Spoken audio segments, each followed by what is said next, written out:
আচ্ছা, আপনারা কি কখনো স্নোবল ডেজার্টের নাম শুনেছেন? এটা হচ্ছে শীতকালীন ডেজার্ট রেসিপি। প্রচণ্ড শীত পড়েছে আর শীতের সাথে মিল রেখে এটার নাম রাখা হয়েছে স্নোবল। দারুণ একটা ডেজার্ট রেসিপি। ঘরে থাকা ২-৩টা উপকরণ দিয়ে যে কেউ খুব সহজেই তৈরি করে নিতে পারবে। আর এই ডেজার্টটা তৈরি করার পর আপনি যখন পরিবেশন করবেন তখন আপনার এই ডেজার্টটা খাইতে ইচ্ছে করবে না। শুধু সাজায় রাখতে ইচ্ছে করবে। এত সুন্দর আর এত ইয়ামি একটা ডেজার্ট রেসিপি। মুখে দিলে তুলার মতন মিলিয়ে যায়। বানাতেও খুবই সহজ আর খুবই অল্প সময়ে তৈরি করা যায়। তো ইনশাআল্লাহ আশা করি আজকের আমার এই রেসিপিটা আপনাদের কাছে ভালো লাগবে আর ভালো লেগে থাকলে একটা শেয়ার দিয়ে দিবেন। তো এখানে আমি এই ডেজার্টটা তৈরি করার জন্য 4টা ডিম নিয়েছি। আমি আমার প্রয়োজন অনুযায়ী 4টা নিয়েছি, আপনারা চাইলে আরো বাড়িয়ে নিতে পারেন। এরপর একটা ম্যাক্সিন বলে আমি ডিমগুলো ভেঙে নিয়ে ডিমের কুসুমগুলো আলাদা একটা বাটিতে তুলে নিয়েছি। একটু সাবধানে তুলে নিতে হবে যেন কুসুমটা না ভেঙে যায়। এরপর এই সাদা অংশের মধ্যে আমি 1 চিমটি লবণ দিয়ে নিয়েছি, তারপরে আধা কাপ চিনি নিয়েছি। আর এই চিনিটা অল্প অল্প করে দিয়ে একটা বিটার দিয়ে আমি বিট করে নিব।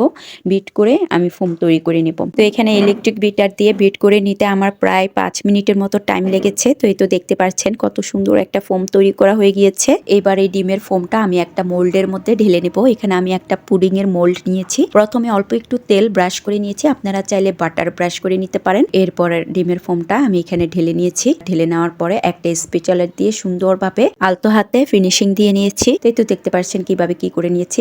এরপর চুলায় একটা পাতিল বসিয়ে দিয়েছি। ডিমের ফোমটা ভাপ দিয়ে নেব। আমরা সাধারণত যেভাবে পুডিং ভাপ দিয়ে নিই সেভাবেই দিয়ে নিব।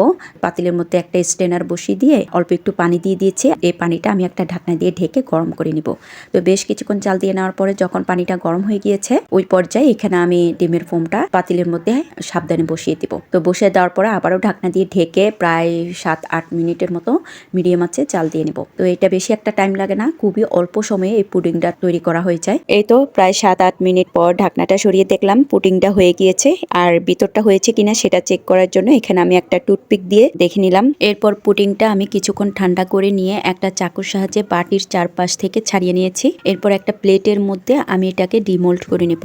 তো দেখুন কতটা লোভনীয় লাগছে আর কতটা ফ্লাফি হয়েছে। এইভাবেও কিন্তু এই পুডিংটা খেতে অনেক মজার হয়। তো এই পুডিংটাকে আমি শিরায় ভিজাবো, তাই এখানে আমি একটা চাকুর সাহায্যে আইসের মতো করে ছোট করে কিউব করে কেটে নিব। তো এই তো দেখতে পাচ্ছেন কিভাবে কেটে নিয়েছি। তো এবার এগুলাকে এক সাইড করে রেখে দিয়ে আমি এখানে ডিমের যে কুসুমগুলো আলাদা করে রেখেছিলাম সেই কুসুমগুলা একটা উইচ দিয়ে ভালো করে ফেটিয়ে নিব। ফেটিয়ে নেওয়ার পরে এখানে আমি দিয়ে দিয়েছি আধা কাপ চিনি। ডিমের কুসুমের সাথে চিনিগুলা মিক্স করে নেব। তো এখানে আমি আরো ভালোভাবে মিক্স করে নেওয়ার জন্য এখানে আমি 1 কাপ তরল দুধ দিয়েছি। তরল দুধটা দিয়ে একটা হ্যান্ড উইচ দিয়ে ভালো করে ফেটিয়ে নেব। এই তো মিক্স করে নেওয়া হয়ে গিয়েছে। এরপর চুলে একটা কড়াই বসিয়ে দিয়ে এখানে আমি হাফ লিটার তরল দুধ দিয়ে দিয়েছি। দুধটা দিয়ে এখানে যে ডিমের কুসুমের মিশ্রণটা আছে সেটাও এখানে সম্পূর্ণটা দিয়ে দিয়েছি। এরপর 2টা এলাচ হাত দিয়ে ভেঙে দিয়েছি সুন্দর একটা ফ্লেভার আসার জন্য। এই শিরা থেকে যেন ডিমের কোনো ফ্লেভার না আসে। দেওয়ার পরে এবার চুলার আগুনটা জ্বালিয়ে দিয়ে বেশ কিছুক্ষণ জাল দিয়ে নিব। যখন 2-1টা বলক আসবে তখন আপনারা দেখতে পারবেন ডিমের কুসুম দেওয়ার কারণে শিরাটা খুব তাড়াতাড়ি ঘন হয়ে যাবে। এরপর এখানে আমি কেটে নেওয়া ডিমের পুডিংগুলা দিয়ে নেব। দিয়ে তারপর একটা স্প্যাচুলার দিয়ে আলতো হাতে নেড়ে চেড়ে একটা বলক আসলে সাথে সাথে চুলার আগুনটা অফ করে আমি এগুলাকে কিছুক্ষণের জন্য রেস্টে রেখে দেব। এই ডেজার্টটা ঠান্ডা করে নেওয়ার পরে এবার আমি একটা বাটিতে এগুলাকে ঢেলে নেব। ঢেলে নিয়ে এই ডেজার্টটাকে আরো লোভনীয় আর আকর্ষণীয় করার জন্য এর উপর দিয়ে পেস্তা বাদাম আর কাঠবাদামের কুচি উপর দিয়ে ছিটিয়ে দেব। আমি আমার পছন্দ মতো করে সাজিয়ে নিয়েছি, আপনারা আপনাদের পছন্দ মতো করে সাজিয়ে নেবেন। আরো সৌন্দর্য বাড়ানোর জন্য এর উপর দিয়ে গোলাপের পাপড়ি ছিটিয়ে দিয়েছি।